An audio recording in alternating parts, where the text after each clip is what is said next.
Hi guys, JJ Ainsworth here. I'm also known as Megalithic Maiden. In my previous talk, I gave the first part of this lecture, and I said I would continue it with speaking about Pillar 43, also known as the Vulture Stone, located within Enclosure D at Gobekli Tepe. And I think it is such an important element of the site, and I'll get into the details of that, but it also has to do with astronomy. I'm going to try and explain why I think that Pillar 43 and the carvings found on it point to ritual activities relating to the winter solstice.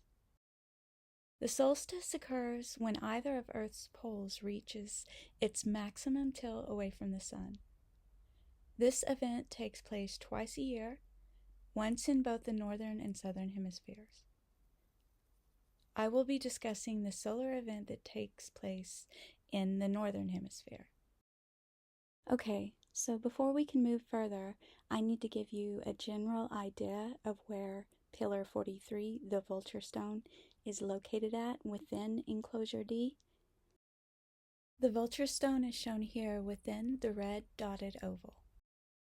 So in this image, you can see me standing inside a 2-scale reconstruction of Enclosure D, and this is located in the Şanlıurfa Museum in Turkey.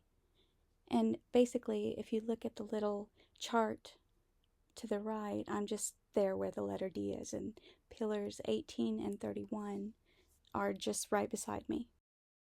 The central twin pillars face a southerly direction, while the Vulture Stone is behind them to the north. Many Neolithic sites around the world have solstice and equinox alignments that are celebrated and can be witnessed still today. A very popular solstice celebration in winter and summer occurs at Stonehenge in Amesbury, England. Funnily enough, I happen to live in the closest residence to this megalithic structure. Every year, thousands and thousands of people visit on the winter and summer solstices.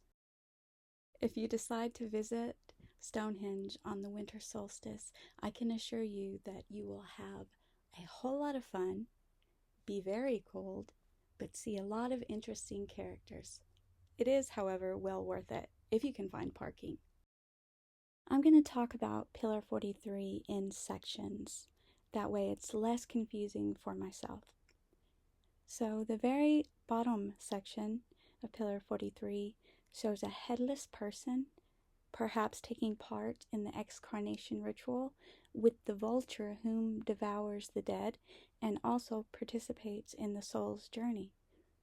Also, the venomous scorpion is a symbol relating to death, and it's shown here. And this is the stage of dismemberment and decapitation and death. So basically that's telling us this area has to do with death.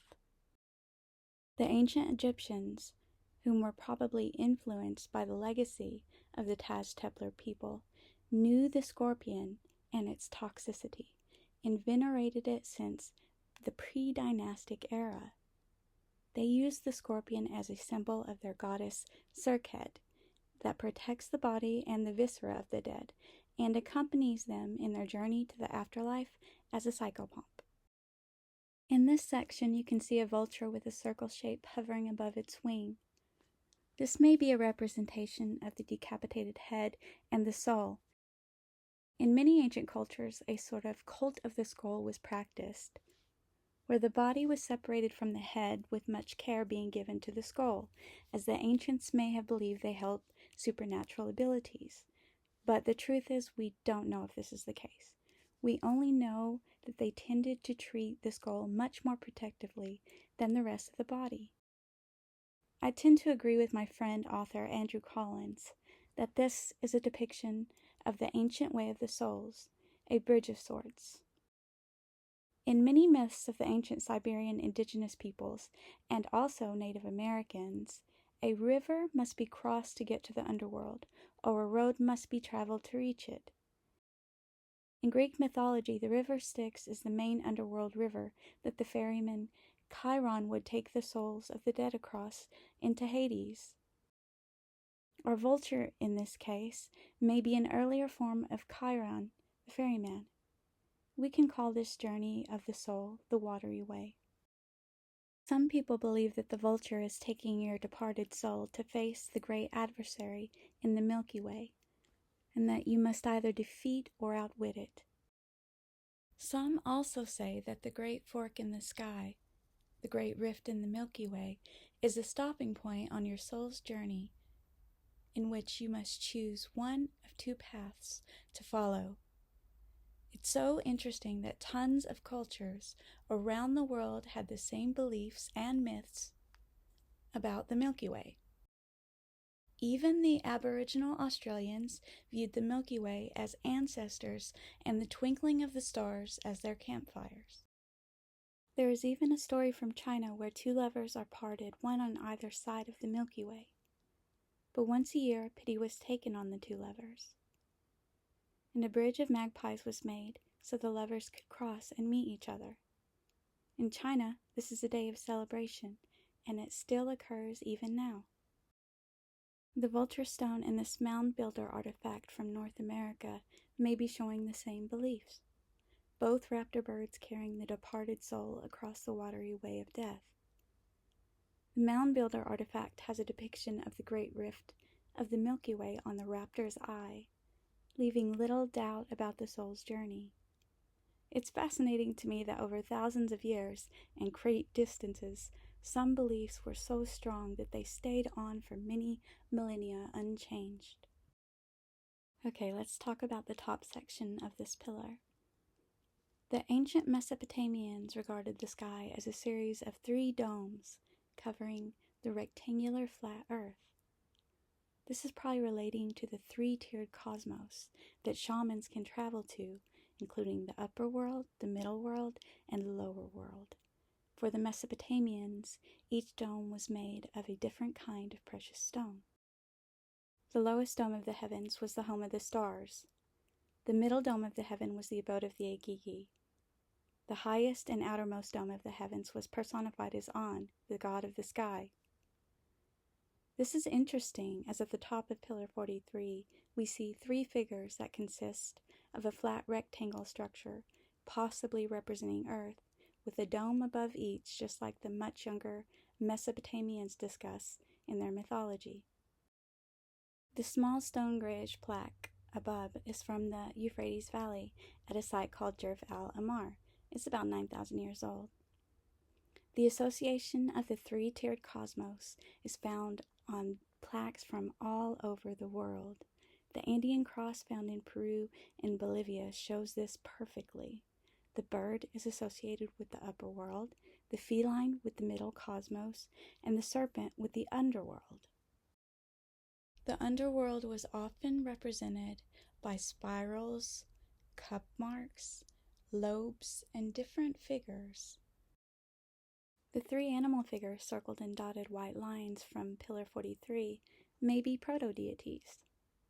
The Gobekli Tepe people were here long before the people we know as Mesopotamians were, though the Mesopotamians are very ancient to us today. The Mesopotamian deity Anu was associated with the heavens and sometimes was portrayed as an eagle or raptor bird. Enlil, the deity of earth, could have been portrayed as the great feline, and Enki, the deity of the underworld and waters, could have been previously imagined as a frog or toad figure. These could have been proto-beliefs before they evolved into the characters we know of today as the Anunnaki.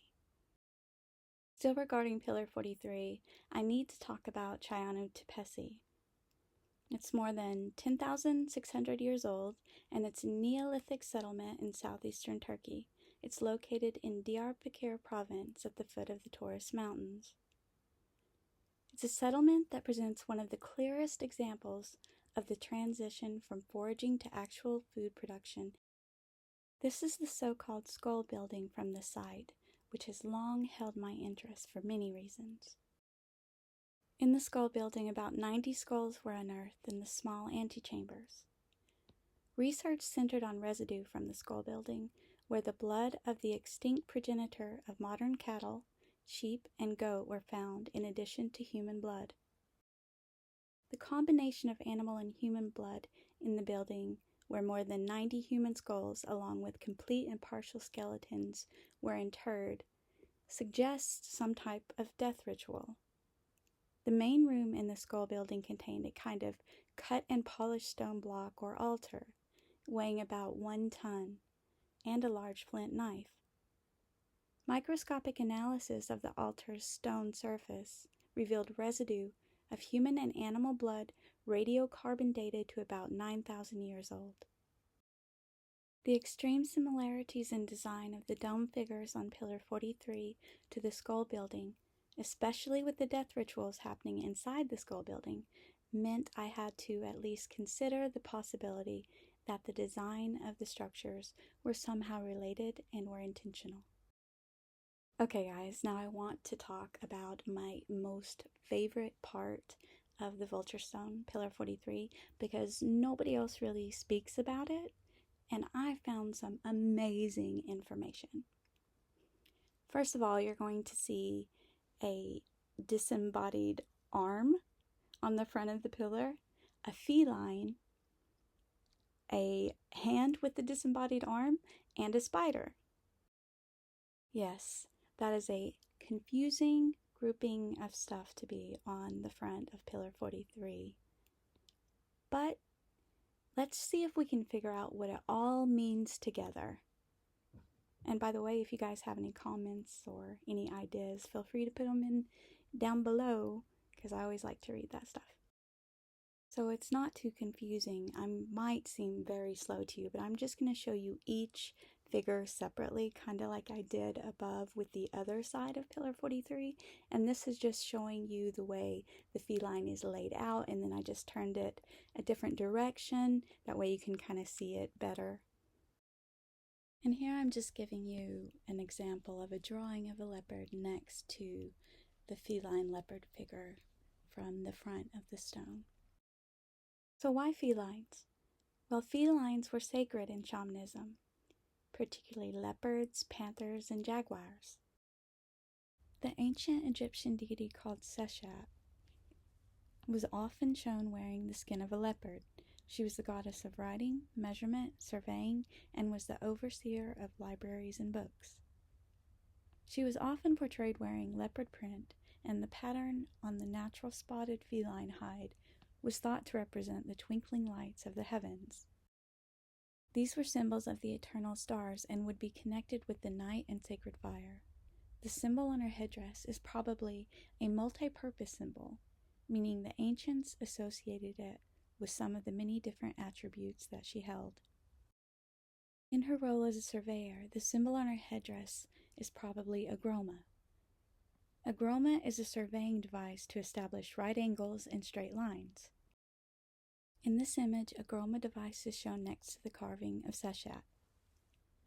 Seshat always oversaw the foundation ceremony for ancient Egyptian religious buildings. This ritual was also known as the stretching of the cord ceremony, where she would symbolically use her tools to guide measurement of the foundations of the structure. So I've previously given a lecture on Seshat, and if you're interested in it, it can be found here on my Megalithic Maiden YouTube channel. Just to be clear, I do not think that Seshat's headdress only represented a groma. At times it was portrayed as a star, a palm leaf, and other things as well. This is an interesting and ancient vase from Argentina, and the leopard spots are represented as stars, and in this case I believe the feline is actually tethered to a groma surveying device. I wanted to quickly add this because I found it to be extremely interesting. The figure shown is the Babylonian god Marduk, and if you notice on his clothing it shows similar star patterns as is found on the vase, and also it's found on other artifacts.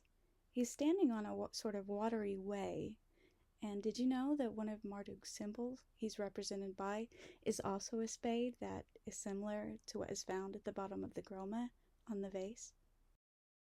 So this is an image from Çatalhöyük in Turkey, which is another Neolithic site, more than 8,000 years old, and plastered on the walls of some of their buildings are these twin leopards, and on their pelts you can see the reconstruction at the top is actually showing stars. And that's what I was talking about when leopards are actually associated with the night sky, the heavens. And this is yet another set of spotted felines from Çatalhöyük. In Theban royal tombs, leopard skin clothing was sometimes depicted with stars. This represented their celestial symbolism and nocturnal nature relating to hunting at night. Depicted here is a sim priest. Upon the death of an individual, one of his duties was to go into a trance to search for the ka, or soul of the deceased, and bring it back. The deceased then could participate in rites celebrated during the funeral, as shown in the ritual of the opening of the mouth. This ritual is very similar to actions performed by shamans. At Tiwanaku in Bolivia, the feline was also related to the stars and often portrayed with directional and celestial symbols. In North American lore, the great serpent can transform into the underwater panther. This shape-shifting figure represents the powers of the underworld. Sometimes depicted as a great cat with legs and fangs, and at other times as a fearsome serpent with a rattlesnake tail. This creature is in constant battle with the forces of the upper world. This perfectly describes the Mesoamerican deity known as Quetzalcoatl or Kukulkan. So this image is simply showing the previous one at a different angle.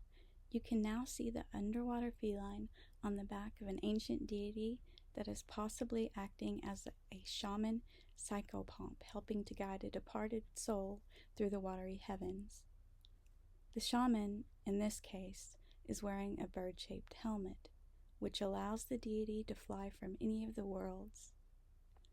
These include the upper, middle, and lower or underworld, much like the vulture figure shown on Pillar 43.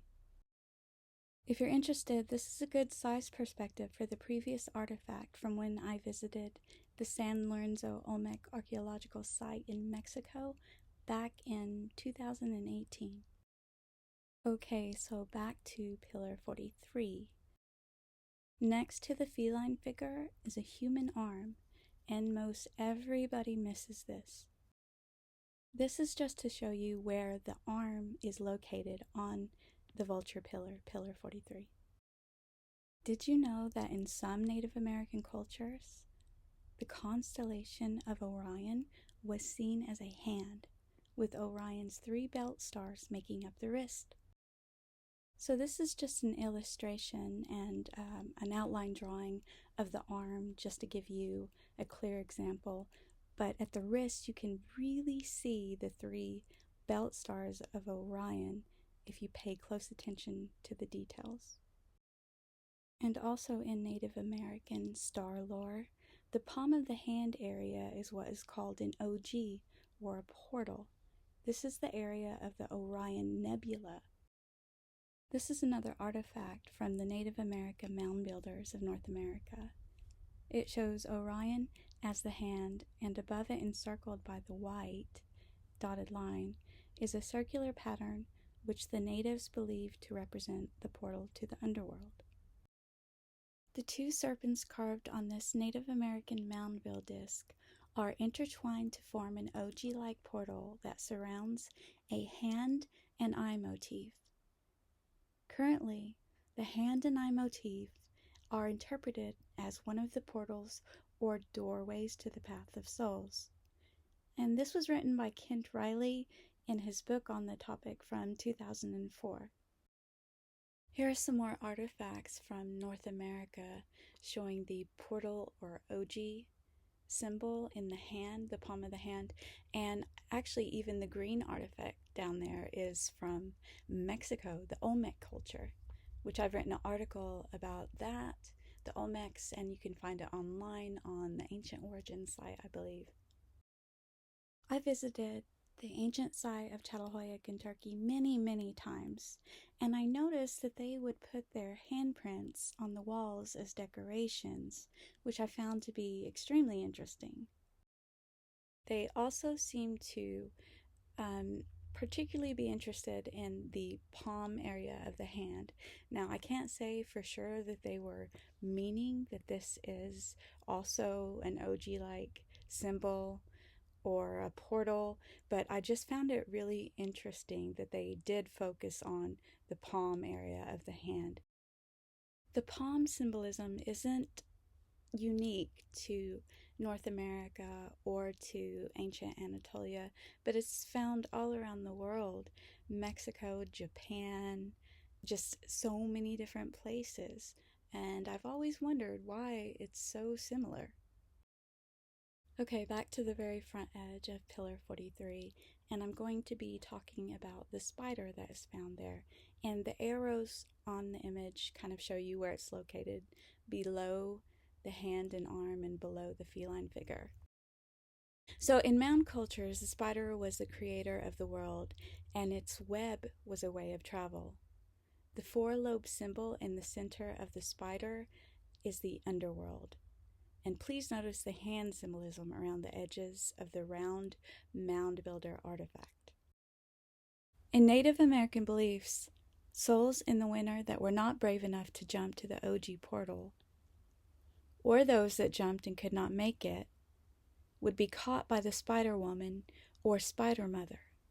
From there, she would either guide you to the other world to be with your ancestors, or she would send you back to be reincarnated. When someone dies, the soul must be separated from the body, usually through burning, but bones are kept until the wintertime. To allow the free souls, depicted here, to avoid the great adversary. The adversary is a skull-crushing feathered serpent, or raptor, which was active in the summer. If the adversary grabs your soul, and if what you have done in life is not pleasing to him, he will smash your skull and pick your brains out, and you will be erased from existence forever. The winter brings the feline from the watery underworld, and has no need for feathers at this time. It appeared in winter during the time that it was safe for the free souls to make the jump to the portal. I think Pillar 43 was related to the winter solstice sunrise rituals. Just like in North America, I think that an astronomer shaman may have used Enclosure D to perform similar winter bone rituals. Just as the sun was rising, the souls would be set free from their bones to continue on to the road of souls, or meet whatever fate had in store. The yellow globe is showing you where the sun would rise during the winter solstice time of the year, and it may have illuminated or closely illuminated Pillar 43. And because Pillar 43, the Vulture stone, seems to show us the process of what happens to the soul after death, I think that this area of Enclosure D had everything to do with the winter solstice and rituals that occurred at the time. This is an amazingly preserved 5,000-year-old artwork from a necropolis in the Altai mountain range of Siberia, and it exactly matches the costumes, the clothing, worn by the Native American Indians. It shows how long-lasting and how similar the beliefs and the dress seem to be. Many anthropologists and archaeologists believe that shamanism started in the Paleolithic era. The term shaman derives from the Tungus people of Siberia, and a shaman's principal role was to act as a mediator between the three worlds.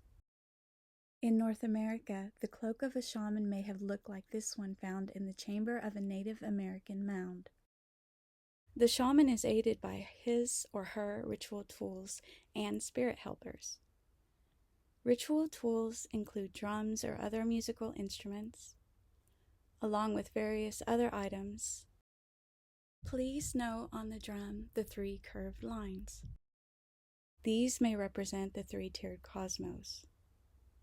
The hole or circle in the middle of the drum is where the shaman spirit will ascend to the three realms of the cosmos. The hole in the top of the ear is where the shaman would ascend during the ritual. Behind this shaman costume are axis mundi poles. These would be climbed to reach the upper and lower worlds during trance. This is from Siberia.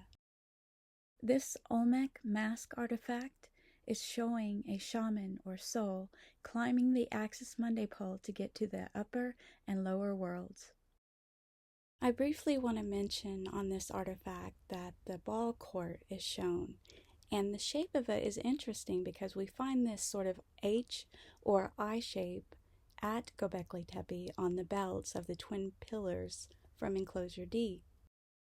And here's just a comparison from the belt of the twin pillar in Enclosure D to the ball court.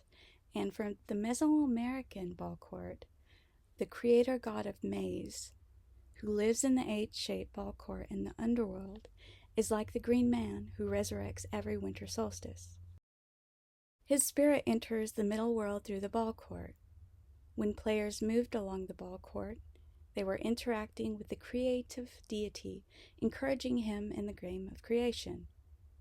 The shape of the ball court itself resembles the special symbols on not just the belts of the twin pillars, but displays the same imagery found on other artifacts from all around the world. This is just another image showing you comparisons from the Gobekli Tepe pillar and an artifact, a very small artifact, from Mesoamerica. In the future, I will be doing another lecture on this very enigmatic H symbol, and I'll go into a lot of detail with it, so hopefully you guys will be able to watch that as well. Okay, back to shamans.